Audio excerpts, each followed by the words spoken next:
Knee pain, back pain, shoulder pain, ఎటువంటి మొండి నొప్పులనైనా తగ్గించే clinic Indo British advanced pain clinic. మనతో పాటు మైనంపల్లి రోహిత్ ఉన్నారు. మీరు కావాలని స్టూడెంట్ ని ఒక రౌడీ లాగా చేస్తున్నారు, మిమ్మల్ని ఇన్ఫ్లుయెన్స్ చేస్తున్నారు కావాలని. అంటే ఒక ఏదైతే ప్రైవేట్ యూనివర్సిటీని మీరు కాలేజ్ని మీరు కావాలని మీరు లోపలికి వచ్చి ఇదంతా కూడా న్యూసెన్స్ క్రియేట్ చేస్తున్నారు, ఒక పొలిటికల్ హై డ్రామా క్రియేట్ చేస్తున్నారు అని చెప్తున్నారు.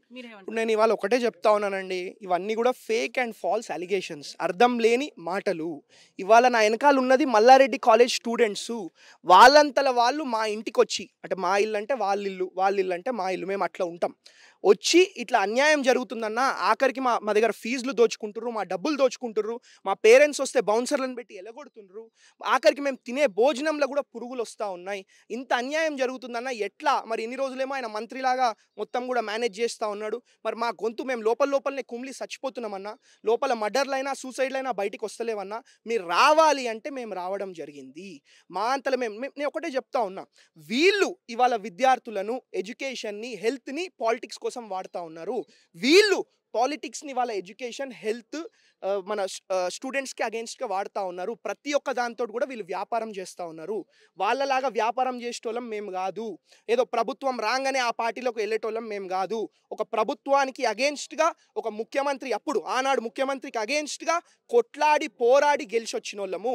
కాబట్టి వాళ్లకు మాకు తేడా ఉన్నది. నేను ఇవాళ ఒకటే అడుగుతా ఉన్నా, వాళ్ళు తొడలు కొడితే హీరోయిజమా?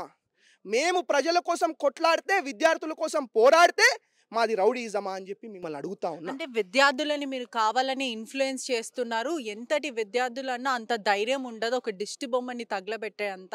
కావాలని ఇది ఒక పొలిటికల్ పార్టీగా, ఏదైతే పొలిటికల్ ఎజెండాతో చేస్తున్నారు అని అంటున్నారు. అదేవిధంగా ఒక ప్రైవేట్ ఇన్స్టిట్యూషన్లో ఏం పని? ఒక పొలిటీషియన్కి లోపల రావాల్సిన అనుమతి ఎవరు ఇచ్చారు, ఎందుకని వచ్చారు అని అడుగుతున్నారు. ఈ పనికిరాని మాటలన్నీ ఆపేయాలండి. నేను ఒకటే చెప్తాను, వీఆర్ ఇన్ డెమోక్రటిక్ కంట్రీ. అంటే స్టూడెంట్స్ లోపల చచ్చిపోతుంటే మేము రావద్దా అండి? We're law makers. ఎక్కడైనా తప్పు జరుగుతుందంటే రెగ్యులేటరీ కమిషన్ని కూడా మేము క్వశ్చన్ చేస్తాం, రెగ్యులేటరీ బోర్డ్ని కూడా క్వశ్చన్ చేస్తాం, కాలేజ్లను కూడా క్వశ్చన్ చేస్తాం. వీఆర్ ఇన్ డెమోక్రటిక్ కంట్రీ అండి. అట్లా వాళ్ళు అంటారు, it's very wrong. In democratic country ఇట్లా పైసల అహంకారంతో ఇట్లా మాట్లాడడం చాలా తప్పు. విద్యార్థులు ప్రత్యేక ఒక బోర్డు అనేది ఉంది. ఆ బోర్డు చూసుకుంటే స్టేట్ బోర్డు ఉంటాయి కదా, మీరెవరు ప్రశ్నించడానికి అని ప్రెస్ మీట్ పెట్టి మల్లారెడ్డి వాళ్ళ డాటర్ ఇన్ లా కూడా మాట్లాడడం జరిగింది. ఇప్పుడు అవగాహన లేనోళ్ళు, తెలుగు రానోళ్ళు, పనికిరానోళ్ళు మాట్లాడిన దానికి నేను సమాధానం చెప్పలేను. ఒకటి, we're public representatives, we're law makers. ఎక్కడైనా తప్పు జరిగితే తప్పకుండా విద్యార్థుల కోసం, యువకుల కోసం, మా ప్రజల కోసం మేము కొట్లాడతాము. ఇప్పుడు యువకులు, విద్యార్థులు ఉంటేనే కదా మన భవిష్యత్ మంచిగా ఉండేది, మన దేశం మంచిగా ఉండేది. కాబట్టి వాళ్ళకి సపోర్ట్గా ఎంతవరకైనా పోవడానికి మేము సిద్ధంగా ఉన్నాం, ఎంతవరకైనా కొట్లాడతాం, పోరాడతాం అని చెప్పి మీకు తెలియజేసుకుంటా ఉన్నాం. మల్లారెడ్డి పైన మీరు వార్ ప్రకటిస్తున్నారా? అంటే కాంగ్రెస్ పార్టీలో వచ్చే అవకాశాలు ఉన్నాయని ఆయన చాలా ట్రై చేస్తున్నారో, బతిమలాడుతున్నారు, ఏదైనా ఉండని ఆయన వచ్చే ప్రయత్నం అయితే చేస్తున్నారు. దానికి మీరేమంటారు? ఇప్పుడు ఆయన మీద వార్ అంతా, ఇప్పుడు ఆయనకంత స్థాయి లేదు. మేమేదో ఆయన మీద వార్ చేసేంత. నంబర్ 1. నంబర్ 2 ఏంటంటే, నిన్నటిదాకా కాంగ్రెస్ పార్టీని తిట్టినరండి వీళ్ళు, నిన్నటిదాకా మా ముఖ్యమంత్రిని తిట్టినరండి. అట్లాంటి వాళ్ళు ఇవాళ మళ్ళీ నిన్నటిదాకా మీరు కూడా గతంలో కూడా బీఆర్ఎస్ పార్టీలో ఉన్నారు, మీరు కానీ లేకపోతే హనుమంతరావు గారు కానీ, మీ ఇద్దరు కూడా బీఆర్ఎస్ పార్టీలో ఉండి ఒకటే పార్టీలో మీరు పనిచేశారు. ఇప్పుడు మరి అంటే అప్పుడు అరచక్కలు మల్లారెడ్డి చేయడం కూడా జరిగింది, అదే ఇన్స్టిట్యూట్లో ఇదే స్కామ్లు, ఇదే బ్లాక్మెయిల్లు చేశారు. ఇప్పుడు మీరు పార్టీలో వేరే పార్టీలు ఉన్నారు అని చెప్పి ఇలా మాట్లాడుతున్నారా? నేను అదే చెప్తా ఉన్నానండి, ఇట్లాంటి అన్యాయాలు, ఇట్లాంటి అక్రమాలు జరుగుతున్నాయనే కదా ప్రభుత్వానికి వ్యతిరేకంగా కొట్లాడి బయటికి వచ్చినాము.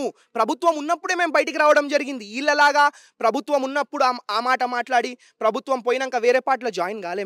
మేము ప్రభుత్వానికి అగేన్స్ట్గా, వ్యవస్థకు అగేన్స్ట్గా ఇక్కడ తప్పులు జరుగుతున్నాయి, ఇట్లాంటి దొంగలు బతుకుతుర్రు, ఇట్లా అన్యాయం జరుగుతుందనే కదా బయటికి రావడం జరిగింది. వీళ్ళలాగా ప్రభుత్వం పోయినాక ఆ రోజు కూడా మేము బీఆర్ఎస్ పార్టీలో ఉన్నప్పుడు ఎప్పుడైనా కాంగ్రెస్ పార్టీని తిట్టినామా? ఎప్పుడైనా తిట్టినాం? ఎప్పుడు కూడా మేము ప్రజల కోసం పనిచేసినాం, డెవలప్మెంట్ చేసినాం తప్ప ఎవరిని కూడా ఎప్పుడు తిట్టలే, ఇట్లా పిచ్చిగా మాట్లాడలే అవగాహన లేకుండా. ఇవాళ నేను ఒకటే అడుగుతా ఉన్నా, ఇట్లాంటి అక్రమాలు జరుగుతున్నాయి, ఇట్లాంటి అన్యాయాలు జరుగుతున్నాయనే కదా మేము పోరాడి కొట్లాడి బయటకు వచ్చి ఇంత చేసుకుంది, పోరాడి గెలిచి వచ్చినాం. ఇవాళ ఉట్టినే వస్తామా? ప్రజల సపోర్ట్ లేని గెలిచి వస్తామా? కాబట్టి ఒకటే, ప్రజల కోసం పోరాడతాం, విద్యార్థుల కోసం పోరాడతాం. ఉట్టి మల్లారెడ్డి యూనివర్సిటీ విద్యార్థులే కాదు, ప్రతి యూనివర్సిటీ విద్యార్థులు ఎక్కడ ఏ అన్యాయం జరిగినా we're ready to fight for them, we will be with them, we will fight for them. Mallareddy గురించి ఏం చెప్తారు? అనేక దళితులు బయటకు వస్తున్నారు, ఎస్సీ ఎస్టీ వర్గాలు వీళ్ళందరూ కూడా వస్తున్నారు. మా భూములు కబ్జా జరిగినాయి, మల్లారెడ్డి అక్రమంగా మా మీద రౌడీజం చూపించారు, మా పట్ల కాంగ్రెస్ ప్రభుత్వం వచ్చింది కాబట్టి మేము ఇప్పుడు ఒక మార్పు కోరుకుంటున్నాము అని వాళ్ళందరూ చెప్పడం జరుగుతుంది. మీరేం చెప్తారు? ఇప్పుడు మీరు కరెక్ట్ ప్రశ్న అడిగారు. ఇంతకుముందు ఏంటంటే ఏదో మీరు అడగాలని చెప్పి ప్రశ్నలు అడుగుతూ ఉన్నారు, కాబట్టి నేను కూడా ఏమనలే. మీరు యాజ్ అ జర్నలిస్ట్ మీరు అడిగినారు. కానీ తప్పకుండా ఒక దళితుడు భూమి కబ్జా చేసినాడు, ఒక ఎస్టీ వ్యక్తుల భూమి కబ్జా చేసినాడు. ప్రతి ఒక్క అంటే బీదోళ్ళు ఉన్నోళ్ళని లేదు, ప్రతి ఒక్క దగ్గర దగా, ప్రతి ఒక్క దగ్గర కుట్ర, మొత్తం కూడా విద్యార్థులను రాజకీయం కోసం ఇలా ఒకటే చెప్తా ఉన్నా. ఇప్పుడు ఎలక్షన్స్ ఉంటే ఇన్ఛార్జ్లు ఎవరికి ఇస్తామండి? ఆ గల్లీ లీడర్కో, ఆ వార్డ్ లీడర్కో, లేకపోతే ఆ కార్పొరేటర్కో ఇస్తాం. వీళ్ళు ఎవరికి ఇస్తారు తెలుసా? ప్రిన్సిపల్లకు, ప్రొఫెసర్లకు, స్టూడెంట్లకు. ఏందండి ఇది? అంటే ఎడ్యుకేషన్ని పాలిటిక్స్ కోసం వాడుకోవాలా, పాలిటిక్స్ని ఎడ్యుకేషన్ కోసం వాడుకోవాలి. వాళ్ళ దృష్టిలో పాలిటిక్స్ అంటే డెఫినేషన్ వేరే ఉండొచ్చు. ఏదో 5 ఏళ్ళకి ఒకసారి రావాలా, పైసలు ఎగరేయాలా, గెలవాలని. కానీ మేము అట్లా కాదు. మేము రాజకీయం మంచి రాజకీయం చేస్తాము, ప్రజల కోసం రాజకీయం చేస్తాము, ప్రజల కోసం కొట్లాడతాము, విద్యార్థుల తరఫున కొట్లాడతామని చెప్పి మేము. అదే విధంగా అక్కడ ఉన్న యూనివర్సిటీలో కూడా పిహెచ్డి చేయని ప్రొఫెసర్స్ అక్కడ ఉన్నారు. అన్నంలో కూడా చాలా పురుగులు వస్తున్నాయని మహిళలు చెప్పడం జరుగుతుంది. ప్రధానంగా ఉమెన్, అంటే ఒక్కరిద్దరు కాకుండా చాలా మంది చెప్తున్నారు. దానిపైన ఏమంటారు మీరు? నేను అదే అంటా ఉన్నానండి. ఇప్పుడు నేననే కాదు, మీరు అన్నట్టు కరెక్ట్గా చెప్పినారు. మహిళలు, స్టూడెంట్స్ వచ్చి చెప్తా ఉన్నారు, అరే ఇక్కడ అంటే అర్హత లేని వాళ్ళు పనిచేస్తూ ఉన్నారు. అక్కడ అగ్రికల్చరల్ యూనివర్సిటీలో పనిచేయాలంటే ఒక పిహెచ్డి చేసిన పర్సన్ ఉండాలా. అట్లా లేరు. ఎవరినో ఒకళ్ళకి మన తక్కువకి తీసుకురావాలా, ఏదో జీతం ఇవ్వాలా, నడిపియాలా, కాలేజ్ పైసలు దోచుకోవాలా. ఇట్లా అయితే ఇప్పుడు ఒకటి డీటైన్ చేస్తున్నారు. డీటైన్ చేయకముందు మీరు ఫీజులు కలెక్ట్ చేయాల్సిన అవసరం ఏందండి? మీరు ఫీజులు కలెక్ట్ చేసి వాళ్ళని డీటైన్ చేసేస్తారా? అంటే మీ పైసలు మీకు రాగానే వాళ్ళు ఎటన వాళ్ళు బీదోళ్ళు. ప్రధాన ఒక ప్రోటోకాల్ అనేది ఉంటుంది. ఓరియంటేషన్లో కూడా మేము వాళ్ళకి ఎక్స్ప్లెయిన్ చేసాము. ఎవరైతే బ్యాక్లాగ్స్ ఉంటాయో చాలాసార్లు ఎగ్జామ్స్ రాసిన తర్వాత కూడా వాళ్ళు మళ్ళీ అటెంప్ట్ చేస్తే వాళ్ళని డీటైన్ చేస్తామని మేము ఓరియంటేషన్ టైంలోనంటే ప్రధానంగా ఫస్ట్ ఎప్పుడైతే వీళ్ళు జాయిన్ అయ్యారో అప్పుడే చెప్పాము. మాదంతా ఒక రూల్స్ అండ్ రెగ్యులేషన్స్ పరంగా నడుస్తుంది, కానీ ఇది మాత్రం రాజకీయం చేస్తున్నారు అని అంటున్నారు. నాకు ఇవాళ నవ్వొస్తూ ఉన్నది వాళ్ళు మాట్లాడుతుంటే. రూల్స్ అండ్ రెగ్యులేషన్స్ గురించి వాళ్ళు మాట్లాడుతూ ఉన్నారండి. ఒక ఎఫ్టీఎల్ ల్యాండ్ కబ్జా చేసినారు, ఒక ఫారెస్ట్ ల్యాండ్ కబ్జా చేసినారు, ఒక గవర్నమెంట్ ల్యాండ్ కబ్జా చేసినారు. ఇవాళ విద్యార్థులకు పురుగులు అన్నం పెడతా ఉన్నారు. ఎంత ఘోరమైన పరిస్థితి అండి. వాళ్ళు ఇవాళ న్యాయం గురించి, రూల్స్ గురించి, రెగ్యులేషన్స్ గురించి మాట్లాడితే ఇప్పుడు ఆ వ్యక్తి మల్లారెడ్డి అనే వ్యక్తి ఎట్లా అంటాడో మీకు తెలుసు. తొడలు కొట్టుడు, పనికిరాని మాట్లాడు. వీళ్ళు ఏంటంటే వీళ్ళు మీడియా ముందుకు వచ్చి ఏదో జోకర్ లాగా అనుకున్న, అంటే ప్రజలు ఏంటంటే వీళ్ళని జోకర్లు అనుకుంటా ఉన్నారు. వీళ్ళు జోకర్లు కాదు, పెద్ద క్రిమినల్స్. వీళ్ళు పెద్ద క్రిమినల్స్, జోకర్ ముసుగులో ఉన్న పెద్ద క్రిమినల్స్. వీళ్ళు చాలా ఘోరమైన అన్యాయాలు, ఇల్లీగల్ యాక్టివిటీస్ చేస్తూ ఉన్నారు. లోపల ఎన్నో మర్డర్లు జరిగినాయి, ఎన్నో సూసైడ్లు జరిగినాయి. ఇన్ని రోజులు ప్రభుత్వాన్ని అడ్డుపెట్టుకొని ఇవన్నీ కూడా కప్పుపుచ్చడం జరిగింది. ఇప్పటి నుంచి ఇట్లాంటి అన్యాయాలని సహించము, గట్టిగా కొట్లాడతాం, గట్టిగా పోరాడతాం. అదేవిధంగా స్టూడెంట్లతో మీరు ఎలా నించుంటారు? అంటే వాళ్ళ వైపు మీరు ఎలా నించుంటారు? ప్రజల పక్షాన ఎలా నించుంటారు? ఇప్పుడు నేను కూడా అదే విధంగా కాంగ్రెస్ ప్రభుత్వం వచ్చింది, ఒక మార్పు కోరుకుంటున్నామని ప్రజలందరూ అంటారు. ఇది ప్రజా పాలన అని వాళ్ళు చెప్పడం అయితే జరుగుతుంది. మీరేమంటారు? ఇప్పుడు 2 విషయాలండి. నేను కూడా ఒక స్టూడెంట్ లాగా వచ్చినోండి. నేను కూడా ఒక డాక్టర్నే. ఈ రాష్ట్ర గవర్నర్ వచ్చి నాకు 2 గోల్డ్ మెడల్ ఇచ్చిపోవడం జరిగింది. It's open fact. I will be very frank and straight to the face. నేను ఎప్పుడు కూడా ఈ వెనక డొంక తిరుగు మాటలు మాట్లాడడం, వెనకటొకటి ముంగటొకటి మాట్లాడడం నాకు రాదు. ఏదన్నా ముక్కుసూటిగా మాట్లాడతా. కాబట్టి ఇప్పుడు రెండో విషయం నేను ఏం చెప్తా ఉన్నా అంటే, విద్యార్థులు మా ఇంటికి వచ్చి అడుగుతా ఉన్నారు.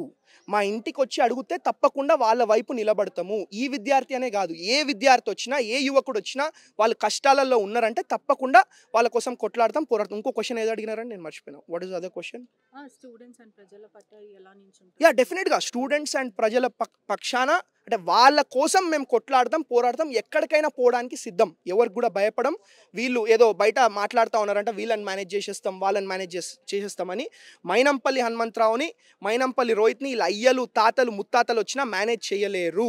ఎప్పుడు కూడా న్యాయం కోసం కొట్లాడతాం, న్యాయం కోసం పోరాడతాం, ప్రజల తరఫున కొట్లాడతాం, విద్యార్థుల తరఫున పోరాడతాం అని చెప్పి తెలియదు. ఫైనల్గా మల్లారెడ్డి కాంగ్రెస్ పార్టీలోకి వస్తాము అంటే మీరు వెల్కమ్ చెప్తారా? ఇప్పుడు మొన్ననే మైనంపల్లి హనుమంతరావు గారు క్లియర్గా చెప్పడం జరిగింది. మీరు చేసిన అన్యాయాలు, మీరు చేసిన అక్రమాలు, మీరు దోచుకున్న ప్రజల సొమ్ము, మీరు దోచుకున్న ప్రభుత్వం సొమ్ము అన్నీ కూడా ప్రభుత్వానికి హ్యాండ్ ఓవర్ చేయండి, ప్రజలకు హ్యాండ్ ఓవర్ చేయండి, మేమే వచ్చి మిమ్మల్ని వెల్కమ్ చేస్తామని చెప్పి మైనంపల్లి హనుమంతరావు గారు చెప్పడం జరిగింది. కాబట్టి వారు చెప్పినట్టే వీళ్ళని హ్యాండ్ ఓవర్ చేయమనండి, మేమే వచ్చి లెక్కలు చూస్తాం, ఎక్కడెక్కడ దోచుకుర్రు, ఏదైతే దోచుకుర్రు, వాళ్ళ పేరు మీద ఏది ఉన్నాయి, ఇవి ఎవరికి ఇవ్వాలి అనేది వీళ్ళు అంతా ఒకటి మాట్లాడుకొని ఎట్ట చేయాలో అట్ట చేసి చేద్దాం డెఫినెట్గా, వై నాట్. మల్లారెడ్డి ఎన్నో అక్రమాలకు పాల్పడుతున్నారు. ఒకవైపు దళితులు, మరోవైపు రైతులు, అదే కాకుండా ఇప్పుడు స్టూడెంట్స్ని కూడా అతను చాలా హ్యూమిలేటింగ్గా ట్రీట్ చేస్తున్నాడు. అదేవిధంగా స్టూడెంట్స్ని డీబార్ అయితే చేయడం జరిగింది. అది చాలా అన్యాయం, మేము న్యాయం వైపే నించుంటామని మైల్పల్లి రోహిత్ చెప్పడం అయితే జరుగుతుంది. పూర్తిగా అయితే మేము ప్రజల పక్షాన నించుంటాం, స్టూడెంట్ పక్షాన అయితే నించుంటామని పూర్తిగా చెప్పడం అయితే జరుగుతుంది. కెమెరామ్యాన్ గణేష్తో పరిష రిపోర్టింగ్, RTV హైదరాబాద్. మరిన్ని వీడియోస్ కోసం ఛానల్ ని సబ్స్క్రైబ్ చేయండి, లేటెస్ట్ అప్డేట్స్ కోసం వాట్సాప్ ఛానల్ ని ఫాలో చేయండి, అండ్ లింక్ డిస్క్రిప్షన్ లో ఉంది.